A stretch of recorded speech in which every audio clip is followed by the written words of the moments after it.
Welcome to the Wealth Stream Podcast. The team at Hightower Great Lakes share their insights and passions for empowering their clients to live their best life. In this energetic podcast, we will take you on a journey to help you navigate your financial future, overcome life's challenges to reach your financial goals, and find the financial clarity you've been searching for. Let's explore the downstream impact of your wealth and what it means to you, your family, and your community to live greater. Hello and welcome to the Wealth Stream with Tim Scannell from Hightower Great Lakes. Hello, Tim. How are you? I'm doing great, Eric. How about yourself? Oh, I'm super excited and I'm full of coffee. Excellent. So I like coffee. I'm a big coffee drinker. And so now that I've got like 7 cups in me, I'm ready to go. I'm shaking a little bit. Yeah, I had a client tell me this morning or ask me this morning, how many did you have? I said, well, too many. So I have had too many. So too many. 7. Yes. All right. I know you sent me some notes ahead of time. I'm excited about the conversation today because I am a business owner.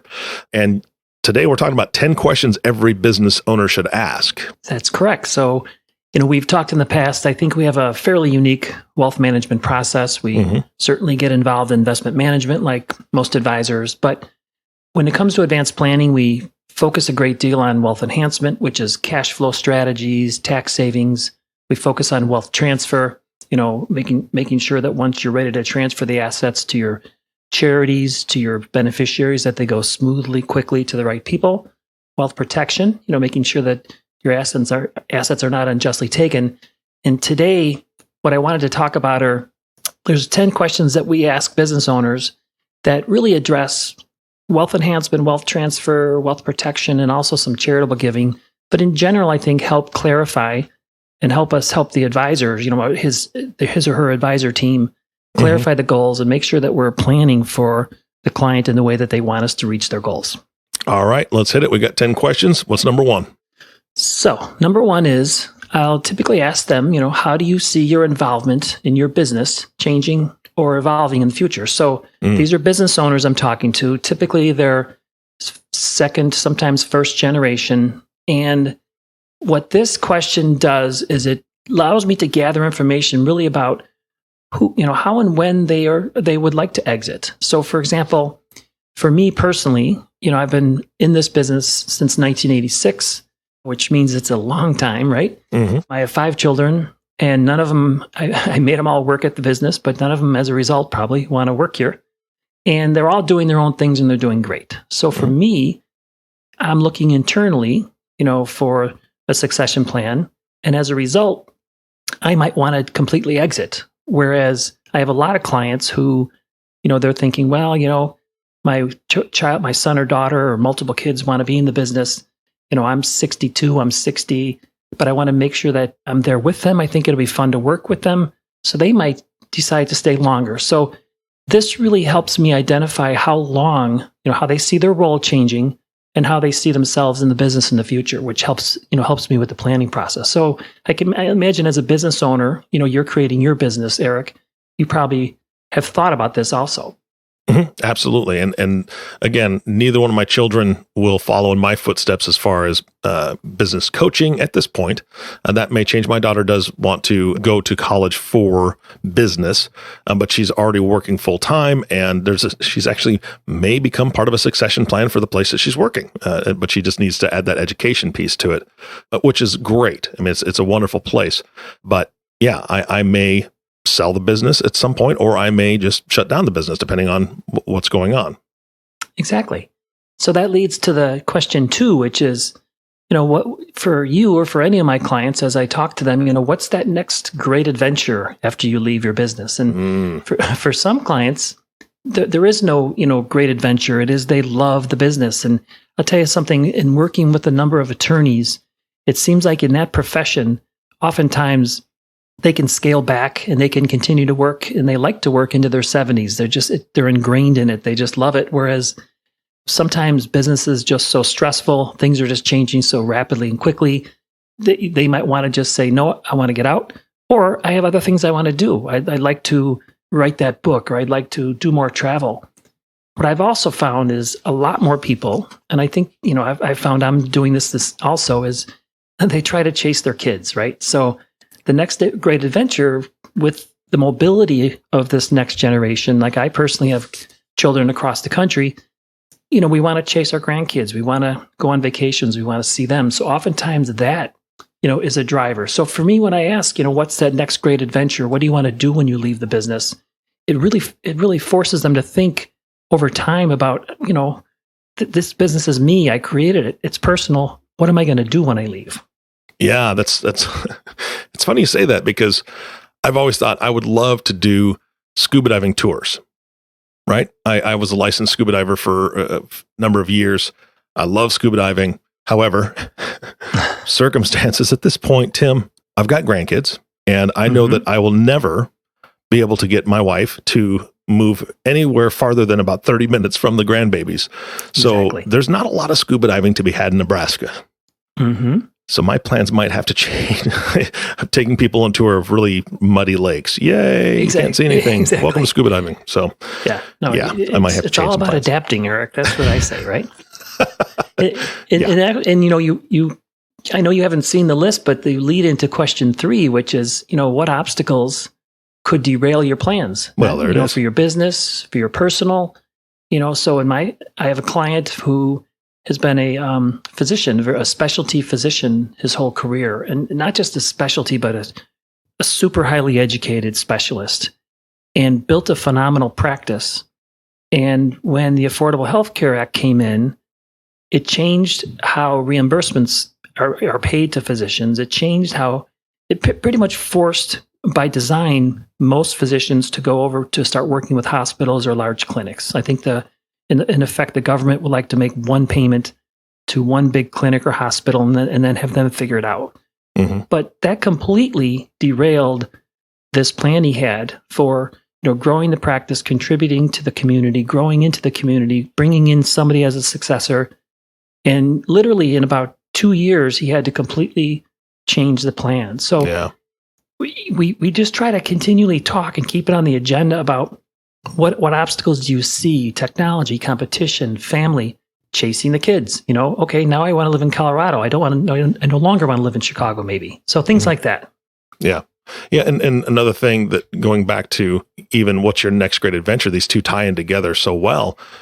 What happens if the business owner, their personality is what really drove their client base, right? Right. It's their personality. It's their presence. So selling the business may be very disastrous for the person taking it over, or, you know, the succession plan, just because it was so much based on the original, you know, person that opened the business, and those were the strong relationships.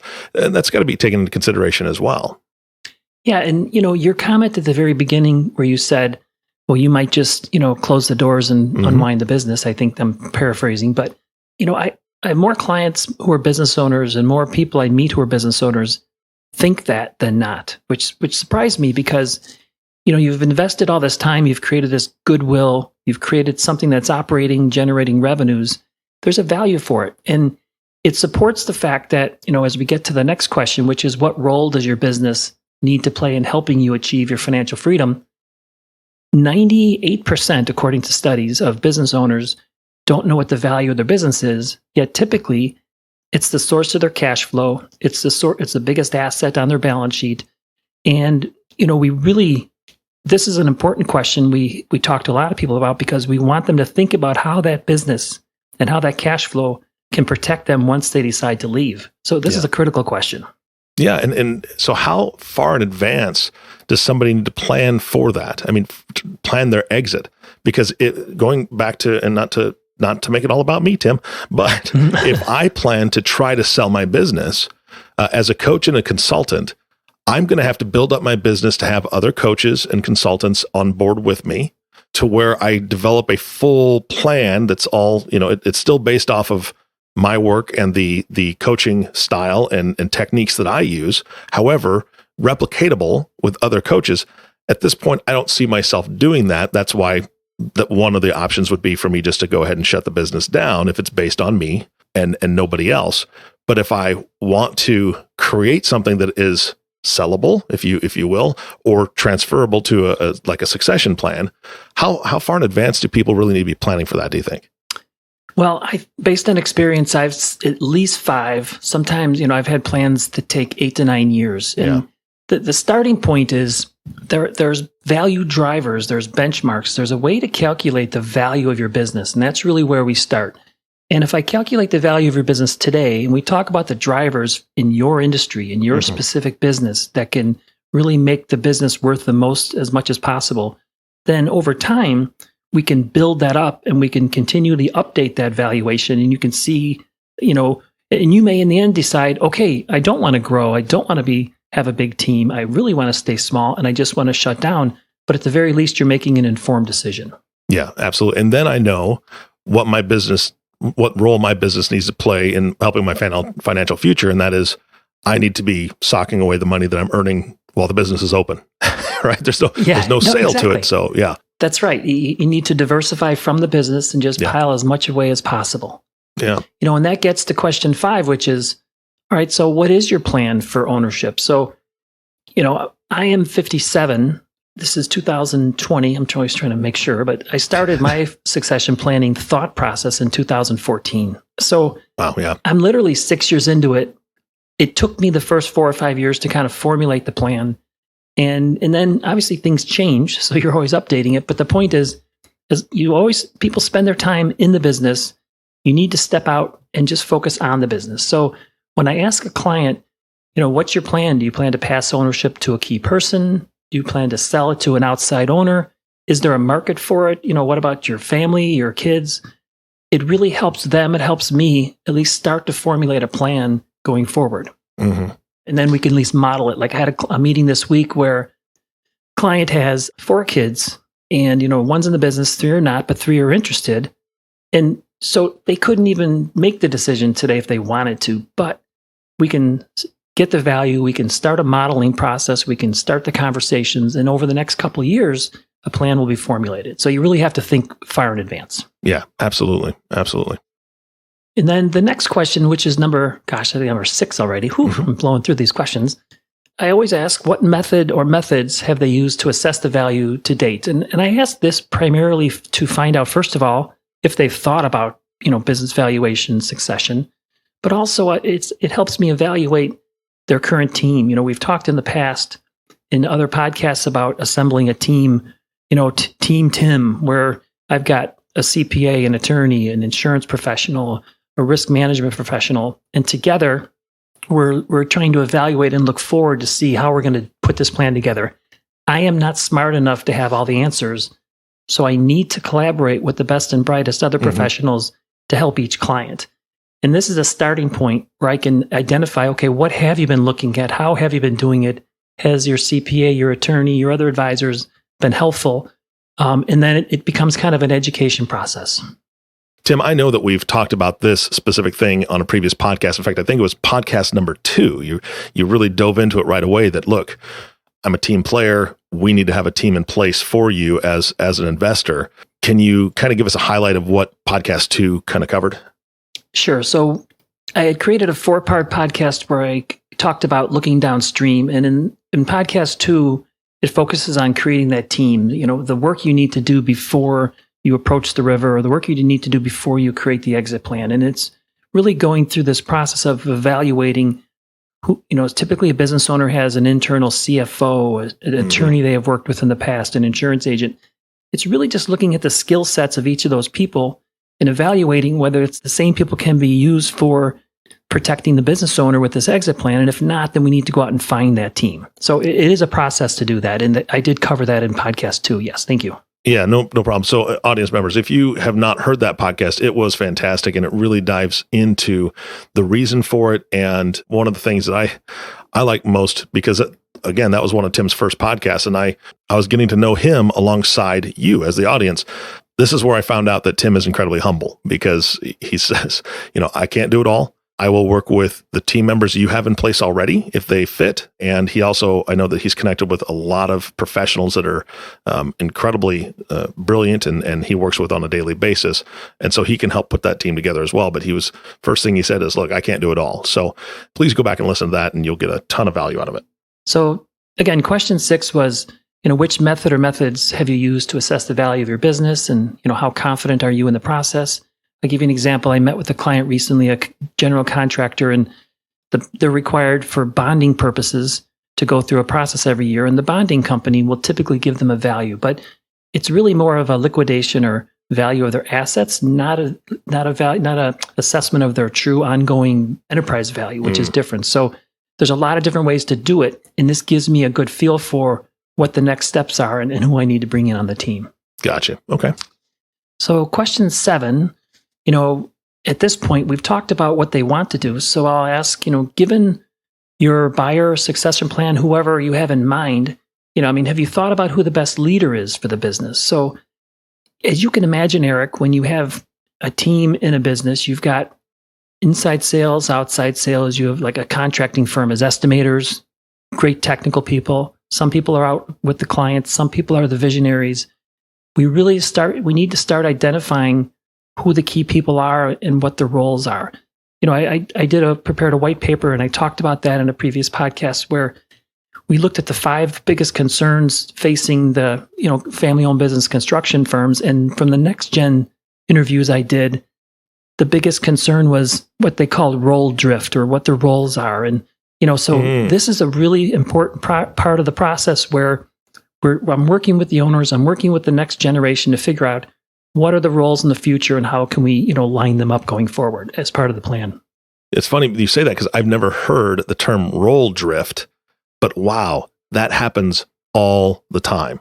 And a lot of times it's people just being eager to help out and work hard, and they start to take things over that aren't necessarily their role, and they get stretched too far or whatever. But a lot of times it's out of necessity and out of really desire to help the business succeed. It just happens, though. Yeah, and especially, in a family-owned business where you not only have all the family in the business, but you've got the emotional side of them all growing up together and all the things that have happened in the previous years, right? So oftentimes things aren't said, they aren't talked about.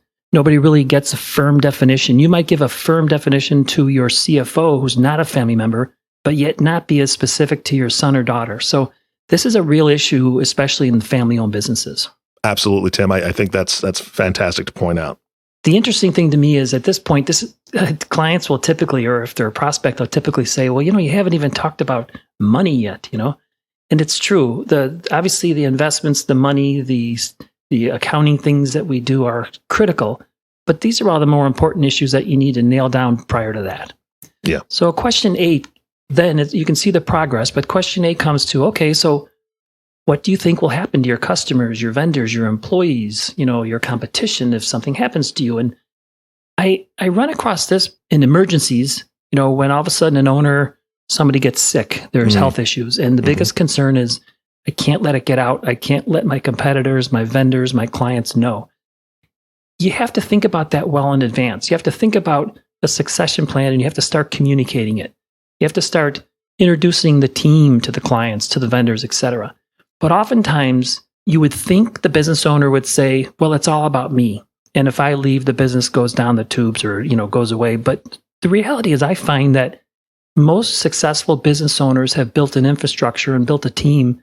So they really feel like they could, over time, exit more than you would think. So, but this is a really critical assessment question to find out where they are in their planning process and really in their thought process. And then question number 9, this gets to the question is, which planning suggestions have other business advisors given you?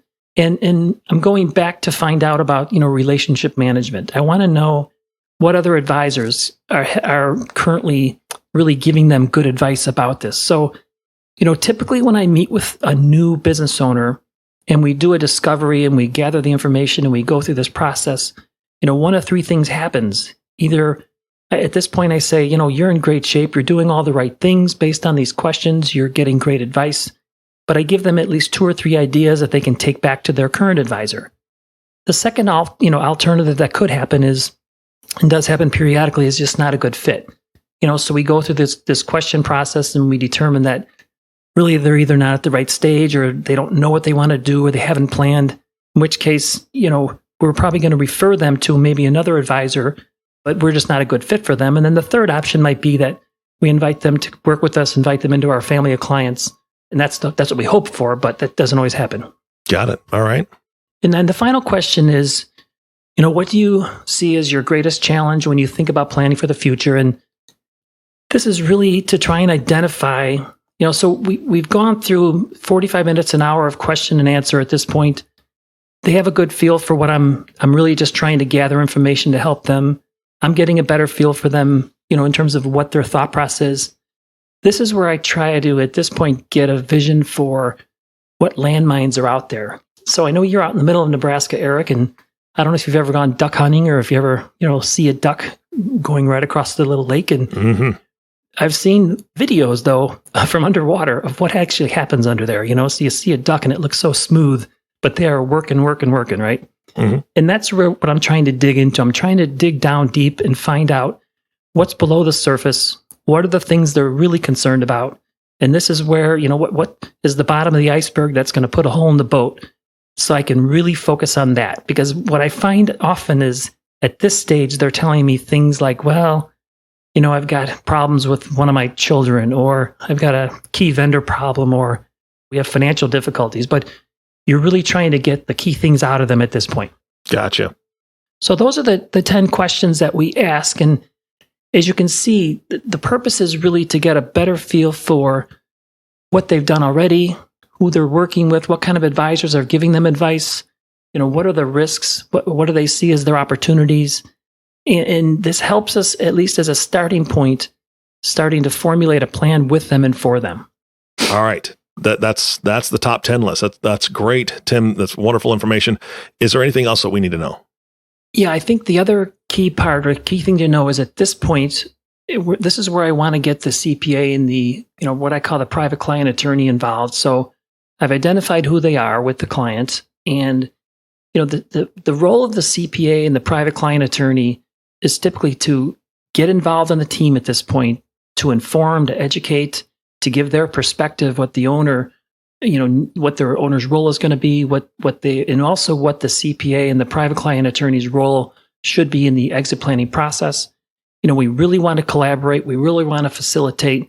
And typically we start to do some group meetings where we're facilitating the exit planning process and, coordinating everything almost as like the quarterback, for the client. So I think it's critical once you've gone through the 10 questions to try and get your key advisors together and start them collaborating for you. All right. Perfect. Yeah. So I guess I would leave the podcast today just saying that I think these 10 questions are critical for anybody to ask, any business owner to ask themselves. These are the questions we ask our clients. I think it's critical that you get the CPA and the private client attorney involved when you're thinking about it. As I said to you earlier, it takes 5 to 10 years. So you really need to start it sooner rather than later. And I just want to kind of give a little foreshadowing or talk about the next podcast, which will be, I want to talk about some key drivers, to valuation. You mentioned earlier that, or we talked a little bit earlier about how, you do that first valuation and maybe you think you want to just walk away. But if we can spend the next 4 or 5 years focusing on key drivers that make your valuation more, make your business worth more, so that when you exit, you get more, that's going to be very helpful. And that's what we're going to cover on the next podcast. All right, Tim, I'm going to put you on the spot here. If there's a business owner that's listening to this now going, boy, I don't know the answer to a lot of those questions or some of those questions, or I really need to evaluate what be, or maybe they already have what they consider their succession plan kind of working or already kind of in place. If they want to have you take a look at it, if they want to, let's call it a second opinion, right? If they want to have another set of eyes on it besides either their own advisor or just themselves, if they've made it themselves, can they reach out to you and talk to you about that? Yeah, what we'd like to do is provide, again, you called it a second opinion. That's what we call it. And it's what we do is we stress test their current plans. And it's really a 90-minute discovery meeting where we gather information about their goals, where they want to be, where they are, okay. And then we identify any gaps. And there's no charge for that. So you can always reach out to me. My direct number is 219-246-5370, or you can send me an email at tscannell@hightoweradvisors.com. You can also find our website and get some resources at Hightower Great Lakes. Yeah, and if you're listening to this in the car, obviously we're asking you not to write these numbers down as you drive for safety reasons. The links to the website and to Tim's email directly will be in the podcast summary. So when you get to a safe position, get home, get to your office, pull up the podcast on the computer, and the links will be right there. And you can just click on the link and go right to the website and contact Tim. So thank you, Tim, for that. And I know that every business owner out there could use a second set of eyes on their plan just to shore it up. Yeah, worst case, they get 2 or 3 good ideas they can take back to their current advisor. Absolutely. All right. Thank you, Tim, for your time. And thank you, audience, for listening to the Wealth Stream Podcast with Tim Scannell. If you have not subscribed to the podcast yet, please click the subscribe now button below. This way, when Tim comes out with a new podcast, it'll show up directly on your listening device. This makes it much easier to share these podcasts with your friends, family, and colleagues. Again, thanks for listening today. For everyone at Hightower Great Lakes, this is Eric Johnson reminding you to live your best day every day. And we'll see you next time. Thank you for listening to the Wealth Stream Podcast. We hope you gained some valuable insight that you can apply to your life and share with others. Please don't forget to subscribe below to be notified when new episodes become available. And don't forget to live greater. The information covered and posted represents the views and opinions of the guest and does not necessarily represent the views or opinions of Hightower Great Lakes. The content has been made available for informational and educational purposes only. The content is not intended to be a substitute for professional investing advice. Always seek the advice of your financial advisor or other qualified financial service provider with any questions you may have regarding your investment planning. Hightower Great Lakes is a group of investment professionals registered with Hightower Securities, LLC, member FINRA and SIPC, and with Hightower Advisors, LLC, a registered investment advisor with the SEC. Securities are offered through Hightower Securities, LLC. Advisory services are offered through Hightower Advisors, LLC.